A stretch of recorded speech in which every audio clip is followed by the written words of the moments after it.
মিথ্যা কথা বলা কোথাও কিন্তু জায়েজ নাই। মিথ্যা কথা বলা ইসলামের জঘন্য অপরাধ। কিন্তু স্বামী স্ত্রী পরস্পরের সাথে প্রশংসামূলক, যেটাকে সহজ বাংলায় পাম্পট্টি বললাম, এই পাম্পট্টিমূলক বা প্রশংসামূলক মিথ্যা কথা বলা জায়েজ আছে। কিরকম?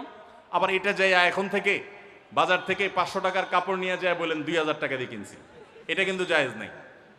কেন জায়েজ নাই? কারণ কোনোভাবে যদি ওই 500 টাকার ট্যাগ মহিলা ধরে ফেলতে পারে, তাহলে মায়ের কিন্তু একটাও নিচে পড়বে না। বলবে মিথ্যুকের পুত মিথ্যুক, সারা জন্মে এই কাম করে আসছোস, তাইলে ওই রকম মিথ্যা কথা বলা যাবে না। আমার পরিচিত এক লোক আছে, সরকারি একজন কর্মকর্তা বড়, উনি বলেন যে মহিলাদেরকে বাজার করে খুশি করার মতো কঠিন কাজ আরেকটা খুব কম আছে। যারা সংসার করেন তারা জানেন। কারণ আমি একটা কথা প্রায় বলি, দুনিয়াতে বহু বুদ্ধিমান মানুষ আছে, বহু চালাক মানুষ আছে, কিন্তু একটাও চালাক বা বুদ্ধিমান স্বামী আছে বলে আমার মনে হয় না পৃথিবীতে। বুঝা ঠিক বলছেন? বহু চালাক বুদ্ধিমান মানুষ দুনিয়াতে আছে, কিন্তু কোন চালাক বা বুদ্ধিমান স্বামী দুনিয়াতে। তার মানে কি? প্রত্যেকটা বউয়ের কাছে তার স্বামীটা হলো আস্ত বেকুব। যত বড় শিক্ষিত হোক, যত বড় রাজনীতিবিদ হোক, যত বড় মাথাওয়ালা হোক, যত বড় শেয়ানা হোক, যত বড় ব্যবসায়ী হোক, বউয়ের কাছে বউগুলা, সব বউরা, মহিলারা মনে করে কি এ বেটা বেকুব। ম্যাক্সিমাম ক্ষেত্রে এটার ভিতরে আলাদা একটা আনন্দ আছে। বউয়ের কাছে বেশি শেয়ানা সাজার ভিতরে বেশি আনন্দ নাই। পরিবারের কাছে বেশি শেয়ানামি করতে হয় না, সেখানে বোকা সাজার ভিতরে একটা আনন্দ আছে। যাই হোক, তো ওই যে ভদ্রলোকের কথা বলছিলাম, বাজারের কথা বলছিলাম, যে বাজার করে মহিলাদের খুশি করা খুব কঠিন। আপনি গোশত কিনেন, মাছ কিনেন, যাই কিনেন, তারা খুব কমই সন্তুষ্ট থাকে বেশিরভাগ ক্ষেত্রে। সব মেয়েদের কথা বলছি না। কেন সন্তুষ্ট থাকে না? কারণ তারা আশা করে আরো কম দামে কিনবেন, আরো কম দামে কিনবেন। আপনি জিতে গেলে তারা খুশি, হেরে গেলে আপনারা বকা দিবে সে। তো এক সরকারি কর্মকর্তা, বড় কর্মকর্তা, আমাকে বলতেছিলেন যে দেখেন, আমি সারা জীবন বাজার করি আর বইয়ের বকা শুনি। আমি চলে যাওয়ার পর আমার অফিসের একজন কেরানি আছে, তাকে দায়িত্ব দিছি বাজার টাজার করার জন্য। এই লোক বাজার করার পর আমার বউ বিরাট খুশি, বলে যে তার নাম ধরে বলতেছে, অমুক বাজার করলে প্রতিদিন ঠিক মতো বাজার করে, দাম দোষ ঠিকঠাক থাকে, মাপজোপ সব ঠিকঠাক থাকে, তোমার প্রতিদিন ধরায় দেয় দোকানদার, কমায় দেয়। 2 কেজির গোশত আমার কাছে মনে হয় 1.5 কেজি দিছে, ওজন কম দিছে মনে হয়, নজরে উঠে না। তো লোকটা বলেছে আমার খুব সন্দেহ হলো, একই দোকান থেকে আমিও আনি, সেও আনে, আর আমার তো ঠকানোর কথা না, পরিচিত দোকানদার। তাহলে মহিলা এই কথা বললো, তার ব্যাপারে কাহিনীটা কি? তারা ডেকে বলছে, বলো তো কাহিনী কি, সিক্রেটটা কি? তো লোকটা বলতেছে যে স্যার, সত্য বলতে কি, আমি গোশত 3 কেজি কিনলে ম্যাডামকে বলতাম 2 কেজি, 1000 টাকা কিনলে ম্যাডামরে বলতাম 500 টাকা। টাকা তো আপনি দিবেন, আপনার সাথে বোঝাপড়া হবে, কিন্তু আমি জানি বাসায় এটা বললে বউরা খুশি থাকে। তো এই জন্য আমি একটু কমায় কমায় বলি দাম, আর জিনিস কমায় কমায় বলি। তখন সে প্রতিদিন 2 কেজি মাংস যেটা দেখে আপনি আনেন, আজকে দেখে যে সে 1 কেজি মাংস ওই পরিমাণ, তখন সে তো খুশি হবেই স্যার।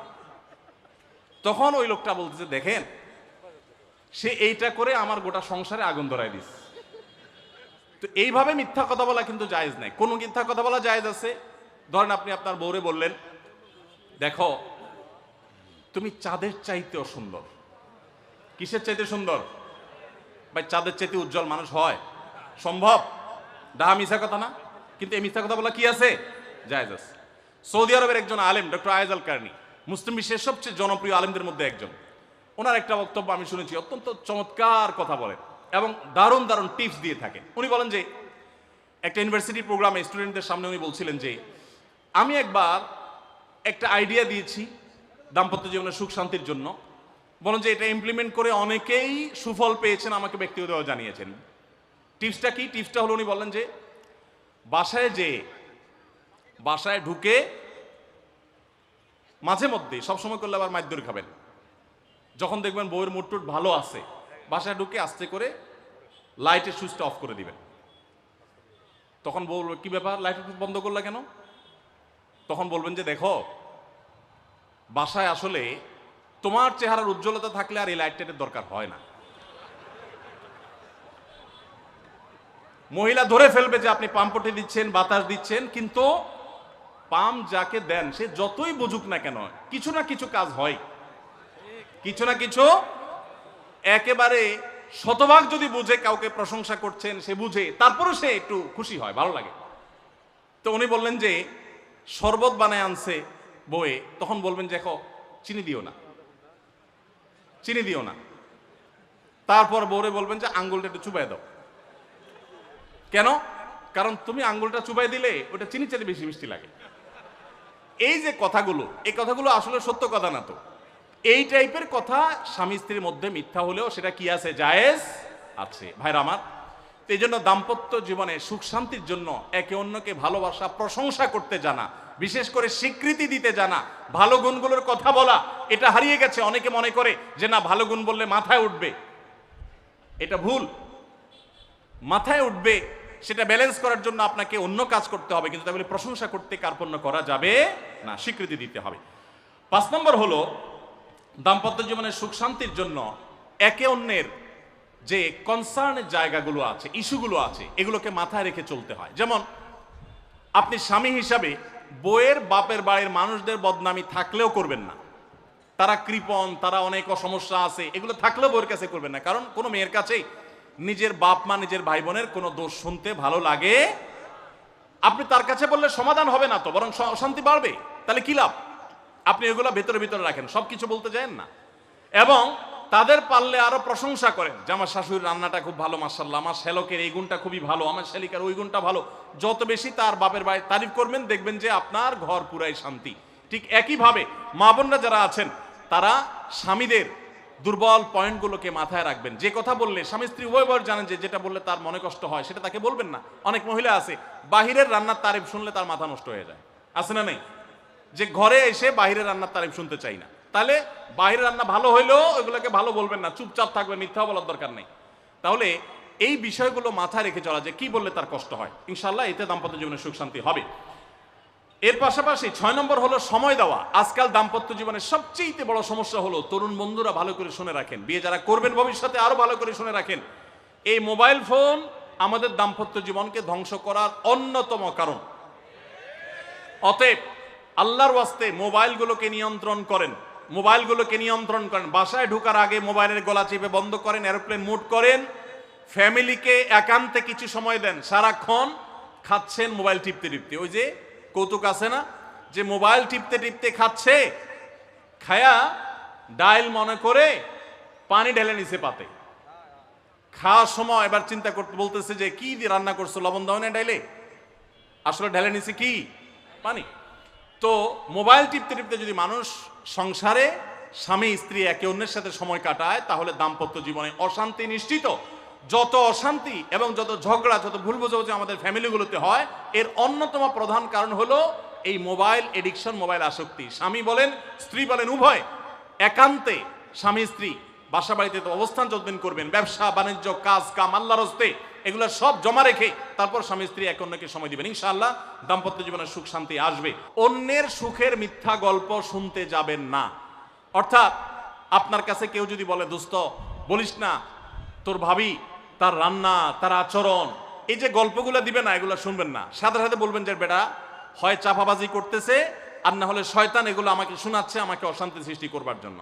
মহিলাদের ক্ষেত্রে এটা প্রযোজ্য, যে অনেক মহিলা এসে বলবে ভাবি, আপা কি বলবো, আর আপনার ভাই এত কেয়ারিং, কি যে যত্ন করে আমারে, আমার দিক খুব খেয়াল রাখে, একটু সমস্যা হতে দেয় না, বাইরে গেলে একটু পর পর ফোন দিয়ে মেসেজ দিয়ে খবর নেয়। বুঝবেন যে সাক্ষাৎ শয়তান হাজির হয়ে গেছে। এই লোক হয়তো সৎ উদ্দেশ্যে বলছে, কিন্তু শয়তান তাকে দিয়ে বলাচ্ছে আপনাকে অশান্তিতে ফেলার জন্য। মনে রাখবেন, যারা নিজেদের তারিফ করে তারা হয়তো পজিটিভ মানুষ দেখে তারিফ করে, তাদের সংসারে এমন এমন অশান্তি হয় যেগুলো হয়তো আপনাদের হয় না, শুধুমাত্র শয়তান ওইগুলো আপনার সামনে হাজির করছে। খবরদার, ওইগুলো দেখে খুব সহজেই একে অন্যের প্রতি জাজমেন্ট করতে যাবেন না। তাহলে দাম্পত্য জীবনে সুখ শান্তির জন্য অন্যের সুখের মিথ্যা গল্প শুনতে যাবেন না। যদি সত্য গল্পও হয়, তবুও মনে রাখবেন যে হয়তো সে একটা দিক তুলে ধরছে, তাদের আরো চ্যাপ্টার আছে সেটা তারা তুলে ধরছে না। তাদের চাইতে আমরা আলহামদুলিল্লাহ কম সুখে নেই। নিজেদের পজিটিভ গুলো দেখার চেষ্টা করব। ক্ষমা করতে না পারলে দাম্পত্য জীবনে কেন, কোন জীবনে আপনি কখনো সুখী হতে পারবেন না। সবকিছুকে অনেক বড় করে দেখবেন না, অনেক কিছুকে ক্লোজ করবেন, ছোট করবেন। এবং মনে রাখবেন, আল্লাহ তাআলা ক্ষমাশীলকে ভালোবাসেন। কোরআনে আল্লাহ তাআলা একাধিক জায়গা বলেছেন, যারা ক্ষমা করে আল্লাহ তাদেরকে ভালোবাসেন।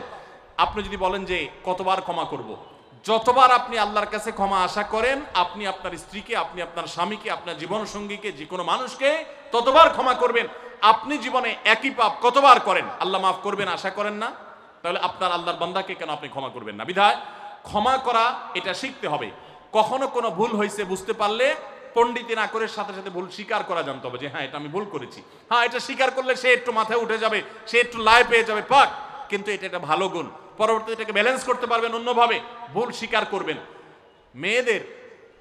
মেয়েদের সাথে বিশেষ করে যখন ঝগড়াঝাটি হয়, কোনো কিছু হয়, মনে করেন ঝগড়া তুমুল আকারে চলে গেছে, এখন আপনার স্ত্রী আপনার মৃত্যুদণ্ড জারি করবেন, জাস্ট এটা বাকি আছে। এই টাইমটাতে আপনি যদি চান যে এই রাগের পারদকে পাতাল থেকে মুহূর্তের ভিতর, আমি আকাশ থেকে মুহূর্তের ভিতরে পাতালে নামায় আনবো, আগুনের সাথে সাথে পানি করব, একটা বুদ্ধি, একটা কাজ করবেন, সাথে সাথে পানি হয়ে যাবে। সেটা কি? এতক্ষণ যা তর্ক করছেন, এখন বলেন যে আসলে তুমি ঠিক বলছো, আমারটা ভুল, ব্যাস দেখবেন যে আগুন পানি হয়ে গেছে সাথে সাথে। তো ভুল স্বীকার করতে পারে, এটা শুধু স্বামীরা না, স্ত্রীদের ক্ষেত্রে একই কথা প্রযোজ্য। এটা অনেক বড় একটা গুণ, বিশেষ করে ক্ষমা করতে পারা। ক্ষমা করতে যারা পারে না তাদেরকে আল্লাহ ভালোবাসেন না। আল্লাহ তাআলা বলেছেন যে আল্লাহ তাআলা ক্ষমাশীল মানুষদেরকে ভালোবাসেন। বিধায় আমরা ক্ষমা করতে শিখবো ইনশাআল্লাহ। শয়তান যে সমস্ত জায়গাতে ধোঁকা দেয়, এই জায়গাগুলোকে ক্লিয়ার রাখা। যেমন একটা পয়েন্ট বলি, স্বামী স্ত্রীর মধ্যে কিছু কিছু জিনিস প্রাইভেট থাকতে পারে। আপনার স্ত্রী আপনার শ্বশুরবাড়িতে ফোনে কথা বলেছে, কি বলেছে, আম্মা তোমার সাথে কি বলেছে, তোমার আব্বা কি বলেছে, তোমার ভাই কি বলেছে, ব্যক্তিগত বিষয়গুলো খুব বেশি খোঁচাখুচি করে জানতে যাবেন না। এগুলো জানতে গেলে অশান্তি হবে। এবং অনেক সময় দেখা যেতে পারে কোনো কিছু দেখে আপনার সন্দেহ হয়েছে, তাহলে এটা পেটের ভিতর রাখবেন না। আবার খারাপভাবে উপস্থাপন না করে সুন্দরভাবে উপস্থাপন করেন যে আমার কাছে এরকম মনে হয়েছে, তাতে সাময়িক ঝগড়া হোক, কিন্তু আপনি ক্লিয়ার হয়ে যাবেন এবং নিজেদের মধ্যে কোনো ঝামেলা থাকবে না। শয়তান বিশেষ করে ওয়াসওয়াসা, কুমন্ত্রণা, সন্দেহের রোগ দিয়া দাম্পত্য জীবনে সবচেয়ে বেশি অশান্তি তৈরি করে। এই জন্য সন্দেহকে কোনো স্থান দিবেন না। যখনই সন্দেহ আসবে বুঝবেন যে শয়তান এটা সৃষ্টি করছে। শাসন করার যদি কখনো দরকার হয়, স্বামী হোক আর স্ত্রী হোক বা সাধারণ মানুষের ক্ষেত্রে এটা প্রযোজ্য, রাগের মাথায় কখনো শাসন করবেন না। শাসন করতে হলে মাথা গরম হয়ে গেছে, একটু সবর করবেন, ঠান্ডা মাথায়, শীতল মাথায় তারপরে শাসন করবেন। যখন রাগ উঠছে তখন কিছু বলতে যাবেন না। আপনার রাগ উঠছে আজকে, আপনি নিয়ত করেন আগামী 24 ঘন্টা পর এটার আমি বিচার করব, একটা বিহিত করব, এটার আমি কিছু একটা করে ছাড়বো। 24 ঘন্টা টাইম নেন, ইনশাআল্লাহ আপনি নিশ্চিত থাকেন 24 ঘন্টা পর যদি আপনি এটা নিয়ে বসেন, তাহলে আপনার এই বসাটা অনেক বেশি হবে ন্যায়সঙ্গত। এটাতে কোনো প্রকার সীমালঙ্ঘন থাকবে না, রাগের চোটে অন্যায় আচরণ হবে না, জুলুম হবে না, বাড়াবাড়ি হবে না, যথাযথ শাসন হবে।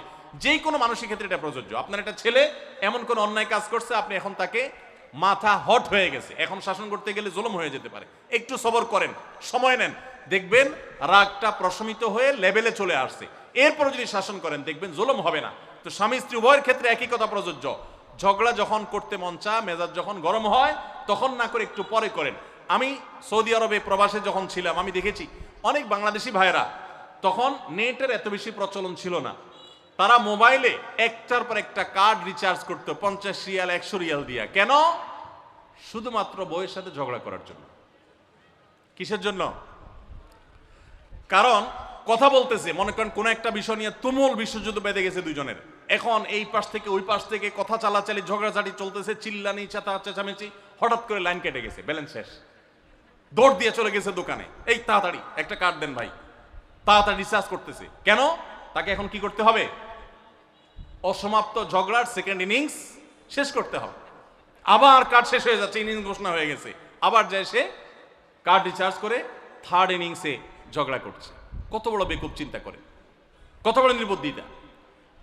এই ঝগড়াটা স্বামী স্ত্রী যদি দুই জায়গায় থাকেন, ফোনে যদি ঝগড়া হয়, আমি বুদ্ধি দেই যে ফোনটা যখনই দেখলেন যে ঝগড়া শুরু হয়ে গেছে, তখন সাথে সাথে মোবাইলটা অফ করে ফেলান।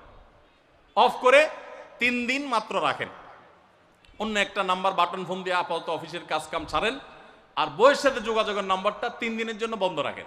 3 দিন পরে মোবাইলটা আস্তে করে ওপেন করেন।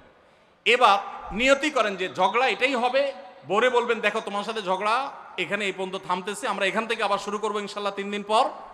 3 দিনের বিরতি দিচ্ছি, যুদ্ধবিরতি, যথারীতি 3 দিন পরে আমরা আবার শুরু করব। 3 দিন পরে যদি শুরু করেন, আমি তো দায়িত্ব নিয়ে বলতে পারি, লিখিত দিতে পারি আপনাকে 3 দিনের পর যখন আবার নতুন করে শুরু করবেন, ইনশাআল্লাহ দেখবেন আগের ঝগড়ার জের দুইজনের একজনেরও আর কিছুই নেই। এখন বউরে যদি বলেন 3 দিন পরে ফোন দিয়া বলেন, হ্যাঁ বলো তুমি জানি কি বলতেছিলা, দেখবেন যে আর কথা খুঁজে পায় না। আর আপনিও যদি বলেন যে হ্যাঁ আমি জানি কি বলতেছিলাম, দেখবেন এখন ঝগড়া করে জুত পাবেন না, গিয়ার একেবারে নরমালে চলে আসছে। এই জন্য ভাইরা, রাগ যখন হয় ওই টাইমটাতে ঝগড়াঝাটি করতে হয় না। তাহলে সেক্ষেত্রে দাম্পত্য জীবনে অশান্তি থেকে অনেকখানি বাঁচা যায়। যে ঠিক আছে আমরা ঝগড়া করব, এ বিষয়ে আমরা এখন কথা বলবো না, কালকে কথা বলবো, একটু অপেক্ষা করেন, উভয়ের জন্য সেখানে কল্যাণ থাকবে। আল্লাহ তাআলা আমাদের সবাইকে এসব বিষয়গুলোকে দেখে মেনে চলার তৌফিক দান করুন।